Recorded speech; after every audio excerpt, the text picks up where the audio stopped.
পাপম এব আশ্রয়েত অস্মান হস্তা এতান আততাহীন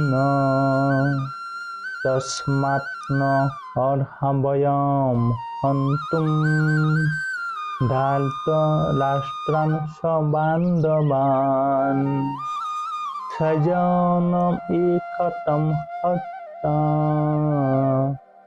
সুখিন শ্যাম মাধব। অনুবাদ: এই ধরনের আততায়ীদের বধ করলে মহাপাপ আমাদের আচ্ছন্ন করবে। সুতরাং বন্ধু বান্ধব সহ ধৃতরাষ্ট্রের পুত্রদের সংহার করা আমাদের পক্ষে অবশ্যই উচিত হবে না। হে মাধব, হে লক্ষ্মীপতি শ্রীকৃষ্ণ, আত্মীয় স্বজনদের হত্যা করে আমাদের কি লাভ হবে, আর তাহা থেকে আমরা কেমন করে সুখী হব? তাৎপর্য: বেদের অনুশাসন অনুযায়ী শত্রু 6 প্রকার।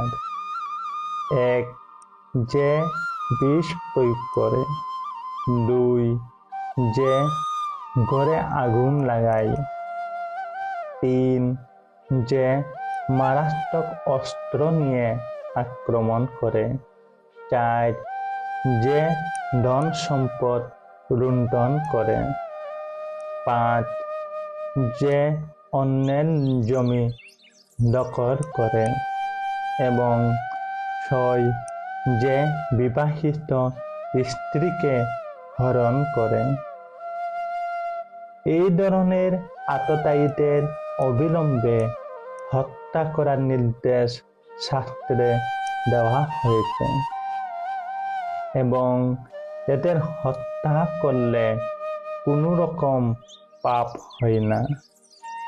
এই ধরনের শত্রুকে সমূলে বিনাশ করাটাই সাধারণ মানুষের পক্ষে স্বাভাবিক। কিন্তু অর্জুন সাধারণ মানুষ ছিলেন না। তার চরিত্র ছিল সাধু সুলভ, তাই তিনি তাদের সঙ্গে সাধু সুলভ ব্যবহারই করতে চেয়েছিলেন। কিন্তু এই ধরনের সাধু সুলভ ব্যবহার ক্ষত্রিয়দের জন্য নয়। যদিও উচ্চ পদস্থ রাজপুরুষকে সাধুর মতোই ধীর, শান্ত ও সংযত হতে হয়, তাই বলে তাকে কাপুরুষ হলে চলবে না। যেমন শ্রীরামচন্দ্র এত সাধু প্রকৃতির ছিলেন যে পৃথিবীর ইতিহাসে রামরাজ্য শান্তি ও শৃঙ্খলার প্রতীক হিসাবে সর্বোচ্চ স্থান অধিকার করে আছেন। কিন্তু তার চরিত্রে কোনো রকম কাপুরুষতা আমরা দেখতে পাই না। রাবণ ছিল রামের শত্রু, যেহেতু সে তার পত্নী সীতা দেবীকে হরণ করেছিল এবং সেই জন্য শ্রীরামচন্দ্র তাকে এমন শাস্তি দিয়েছিলেন যা পৃথিবীর ইতিহাসে বিরল। অর্জুনের ক্ষেত্রে অবশ্যই আমরা দেখতে পাই তার শত্রুরা ছিল অন্য ধরনের। পিতামহ, শিক্ষক, ভাই, বন্ধু এরা সকলেই তার শত্রু হবার ফলে সাধারণ শত্রুদের প্রতি যেরকম আচরণ করতে হয় তা তিনি করতে পারছিলেন না। তাছাড়া সাধু প্রকৃতির লোকেরা সর্বদাই ক্ষমাশীল।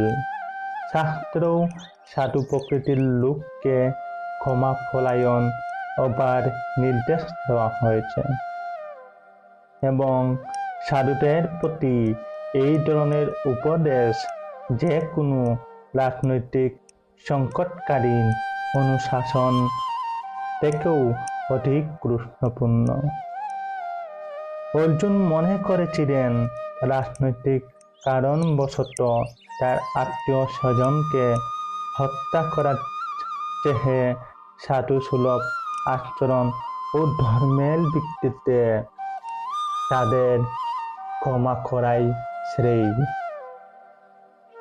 তাই সাময়িক দেহগত সুখের জন্য এই হত্যাকার্যে লিপ্ত হওয়া তিনি সমীচীন বলে মনে করেননি।